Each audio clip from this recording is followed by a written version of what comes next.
What's up everybody, welcome back to a jar of pasta sauce I forgot was in my cupboard. Why does it look like that? Is this a biohazard? I don't want to get rid of it.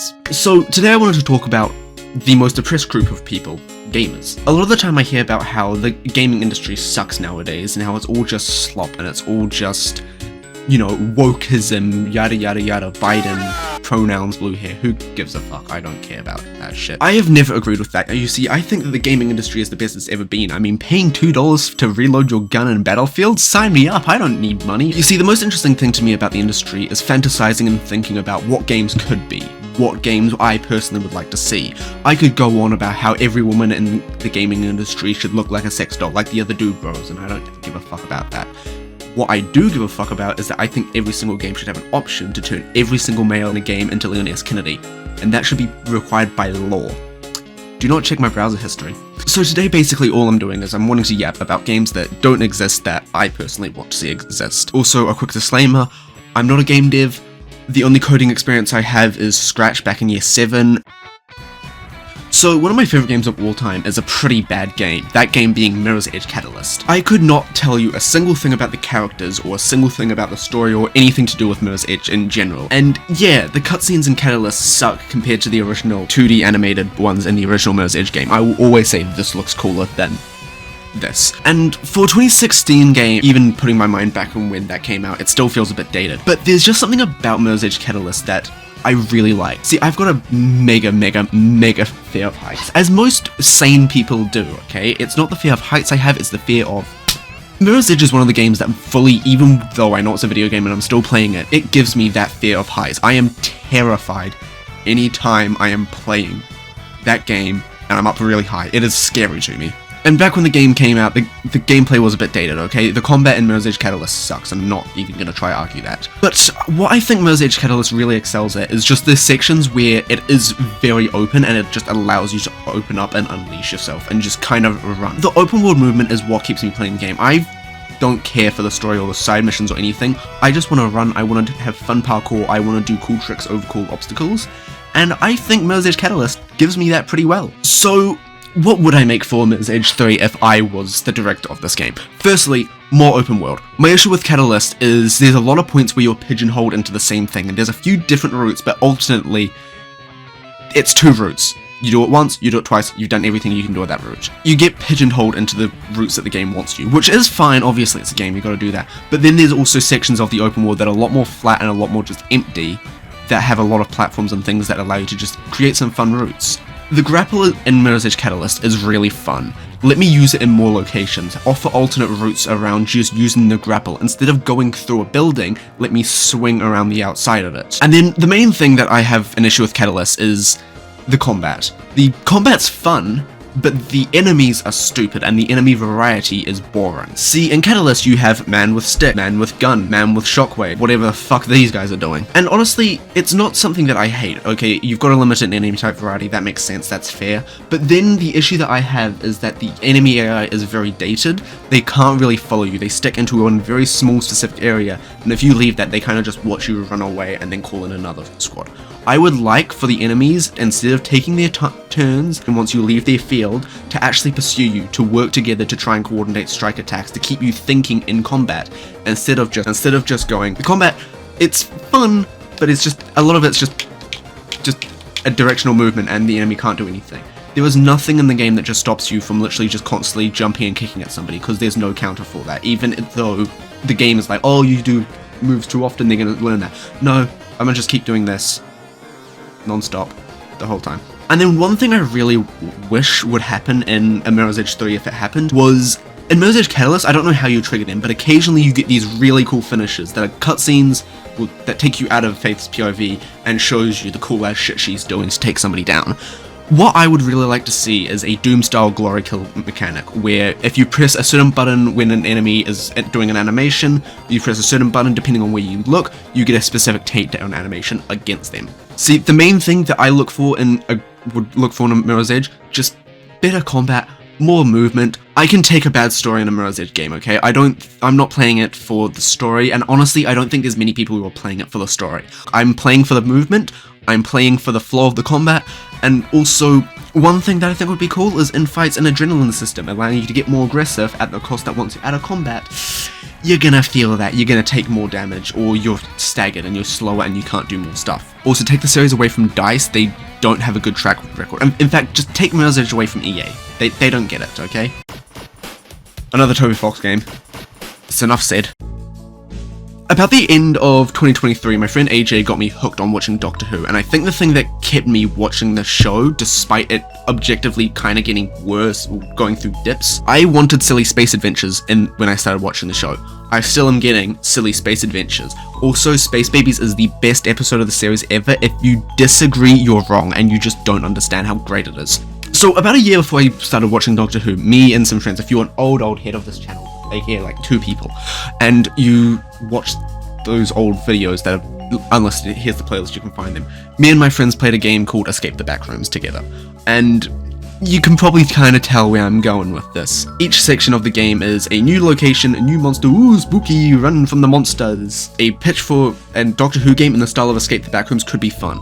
So what I would envision is, you and a few friends find the TARDIS and the Doctor needs your help. The Doctor can be somebody, this person does not exist, old white man, there you go. The Doctor has been kidnapped by the Weeping Angels and he needs your help and your friends to get the TARDIS back to him so he can escape. Yes, I know that's the plot of Blank, but it's a good episode, okay? Space Baby's still number 1. If you disagree, you're wrong. Now, each section of the game should be 20 to 40 minute long levels with save states throughout, and each level being a different setting, different enemy, that you gotta fight. You know, the Doctor Who has 60 years of books, shows, radio plays to pull. You're not gonna have a hard time finding things to use. You could have it that each time you try and get to the Doctor, the TARDIS is out of control, and each location has some magical part of the TARDIS that you need to fix, it that you need to go find for the Doctor. That's my first pitch. A game flowing you through time and space. Each level is its own setting, its own pretty much mini tiny tech demo game kind of thing.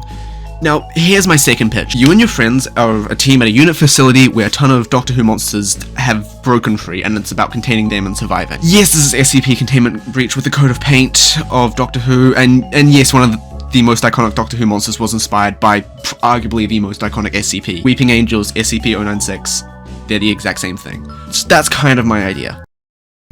Modern FNAF is a controversial thing, and I don't think that's surprising.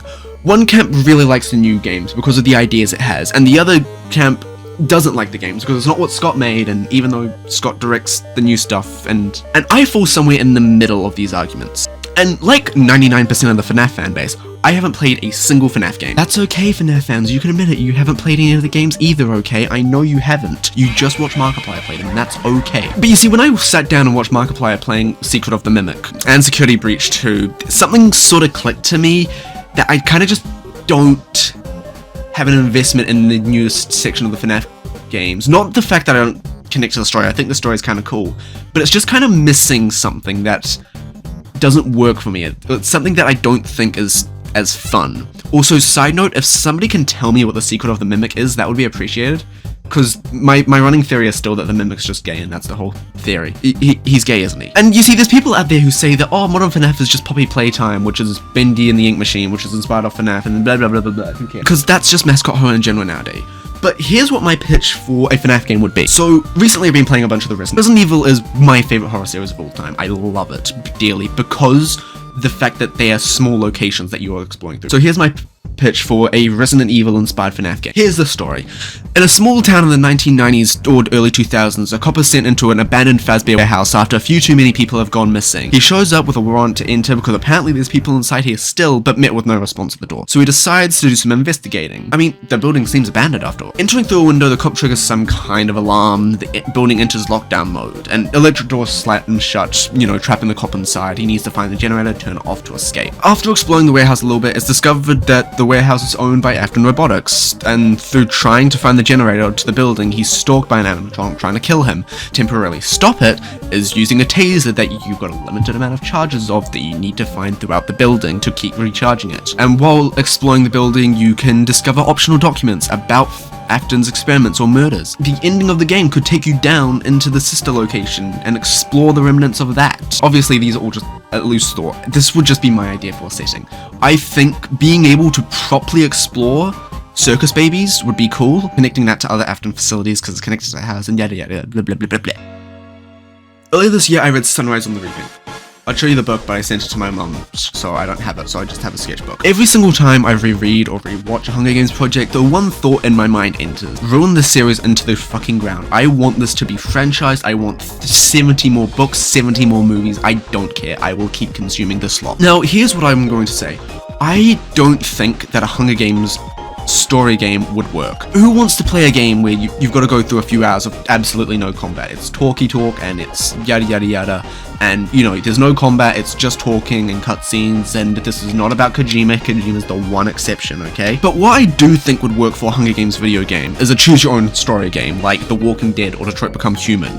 I think that would do wonders for a Hunger Games game. I think a game where you make choices for a specific Hunger Games, let's say, example, the 37th Hunger Games, 2, maybe 3 main protagonists that you follow throughout the game. You've got someone from 12 who's already scripted to die. You've got someone from another rougher district, like District 10, and then someone from a career tree. I think it would be interesting to see the story options in the narrative paths, having you choose how the games play out, like a Telltale game. You get to go through the interviews, choose how you sell the characters, make the alliances during training, and figuring out when to break them and when not to. Tell your story in your own way. Maybe your story could be about a District 1 tribute deciding to take someone from 7 under their wing and basically groom them for an easy win. Or an underdog story or even everyone dies in the bloodbath at the beginning of the game. You control all the outcomes of this Hunger Games. You're kind of like a game maker. Adding in some features like, say during the opening hours of the game, through the training and the interviews and everything, it determines who your favorite character is through some AI thing, picking up the options you pick for each character. When the countdown to the games start, you know, when everyone's on the pillars before rushing to the cornucopia,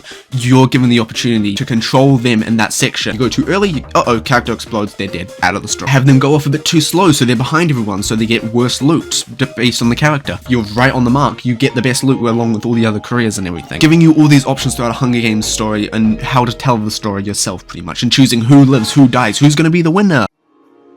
Now, I don't think this is an uncommon want. A story-driven game in the world of Avatar: The Last Air. You play as an avatar in a random era. I'd imagine it being a pretty linear story game with a skill tree for each element that unlocks new combos and new skills, giving you new attacks, with potentially a high skill curve and an optional difficulty that really forces you to constantly use all your elements like an avatar would. I think being able to switch through elements using the D-pad would work really well for this. Your different elements map to different bits on the D-pad, like you're changing weapons in Resident Evil, and then having those combos change depending on what element you're in. And I also think as well that for New Game Plus you could add a new storyline which gives you the access to sub-bendings of energy and metal and blood and lava, etc, etc. A possible DLC of like a villain route where you play as the bad guy as a villain avatar throughout the story. Avatar, they're trying to bring peace to the universe, but then there's the fans who would probably kind of like a very brutal Kyoshi, even worse than Kyoshi style story, no? And I think that every time you learn a new element, a short tutorial teaching you all the uses and skills being taught by a previous avatar, then also having like a meter building up that unlocks the avatar state for a short amount of time, giving you super moves, a whole new skill set that are basic combos for heavy damage, and you can easily overwhelm people for maybe about 20 to 30 seconds, but then obviously with the trade-off that you're incredibly vulnerable, because, I mean, yeah. Now, I'm not saying Portal 3. I don't think we'll ever get another Portal game, nor do I think we ever need another Portal game. They are still just as fun when they came out, and they still hold up visually, and if you need more Portal, then just enjoy whatever fucking crack the Steam Workshop has. I mean, how are we operating in like the 7th dimension, huh? I'm a high school dropout, I'm too fucking dumb for this. And also that's not to mention all the fan games, okay? Portal Stories Mel and Portal Reloaded are 2 incredible fan games, and I recommend anyone who's played Portal to play them, so no Portal 3. But what I'd like to see is another gimmick game inside of Aperture. Doesn't need GLaDOS, can be a new AI with some wacky gimmick for gameplay that Aperture probably hid somewhere else in that impossibly large facility. And I'd love to see what Valve came up with for some other great ideas for puzzle games. The place my game goes to would be the Gel, but Aperture Tag's already done that. But there's definitely room there for an idea for another Aperture game, and Chainsaw Man is one of my favourite mangas ever. I've reread it so often, and every time I do I notice something that I haven't noticed. I develop a deeper understanding of the characters and the series and just everything about it, and every time I reread it. It's one of the most emotionally complex and realistic set of characters I've ever seen in a series. Now, I would really love to see a Chainsaw Man RPG, however, I do not want to see Denji, I don't want to see anybody who's shown up in Chainsaw Man. So what are you saying? Chainsaw Man game but no Chainsaw Man? I'm meaning a game set in the world of Chainsaw Man. The way I would view this is just a game about you as a member of public safety. The first hour of the game, just a lowly member doing average sword combat, teaching you the basic mechanics of the combat, and you're just doing some simple kill some weak devils. And then after the first hour, you're tasked with tracking down a dangerous devil. In my mind, we're gonna say the pain devil. Let's just say that. And you're given the opportunity to make a contract with one of 3 devils, which are going to act as your class for the whole game. And these 3 classes, depending on which one you're locked into for your whole playthrough. I'd envision that when you're being given the opportunity to pick one, you can go into like a little tutorial with each character to like use the skills and learn them before you make your decision, because it's going to be a big decision that you've got for the whole game. And then once you make your pick, you're locked into that class for the whole playthrough. So the Clown Devil, which would be a very movement-based class, focusing on lots of acrobatics and letting you move fast in exchange for very low damage. My second class would be the Germ Devil, and I'd view this as a very strategical, focused on getting you out without having to do much, setting up traps and things to give your allies stat boosts or your enemies stat debuffs, basically have you operate more as a backseat commander type character. Then a third I'm not so sure on, but in my mind I would envision this as some heavy brawler, slow movement for heavy damage to complement the Clown and Germ Devils type character. Also, I think that after each boss you should be given a choice to either make a contract with that devil or kill them and send them back to hell. Each devil you make a contract, giving you a new set of skills that you can use as well. You're required to give up parts of your body for that devil to inhabit, and you can't have 2 devils in 2 different parts of your body, so you kind of have to strategize on, well, where's these things gonna fit, where these skills gonna fit into. So thank you for watching this video. If you want to, please do subscribe, and I will talk to you all later. Bye.